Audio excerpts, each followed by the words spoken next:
தண்ணியே கிடையாதுங்க. 2 மாதத்துக்கு ஒரு தடவை வருவோம். நல்லா ஃபுல்லாக தண்ணி ஊற்றிட்டு போவோம். மாதம் 2 மாதம் ஏதாவது விசேஷம் ஒரு நல்ல கெட்டனா வந்துடுவோம். அப்படி எதுவும் இல்லைன்னா வருவேன் 2 மாதத்துக்கு ஒரு தரம். பாருங்க இப்போ எப்படி பூத்துருக்கு பாருங்கள், பச்சையாகவே இருக்குது. இப்போ தான் நேற்று தான் நல்ல மழை இந்த ஊரில்.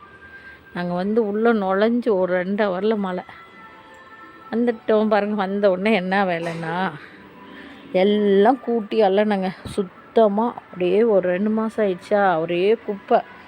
அப்படியே எல்லாத்தையும் கூட்டி சுத்தமாக நல்லா மழை பெஞ்சதுக்கெல்லாம் கழுவி தள்ளியாச்சு. இன்னும் பின்னாடி பக்கம்லாம் போகவே இல்லை. உள்ளேயே வேலை சரியாக இருக்குது. குட்டீஸுங்க வேறு இருக்குது. பாப்பா திரும்ப ஏதோ ஒரு வேலைன்னு மருமக சென்னைக்கு போயிட்டா. அதனால் வந்ததுலேருந்து வேலை கேட்டை சாத்திடலாம். யாராவது வந்தால் தெரியாது, ஏன்னா மெயின் ரோடில் தனியாக வந்தால் எப்பயும் பூட்டி தான் இருக்கும். சொந்த ஊர் தான், யாரும் உள்ளே வர மாட்டாங்க.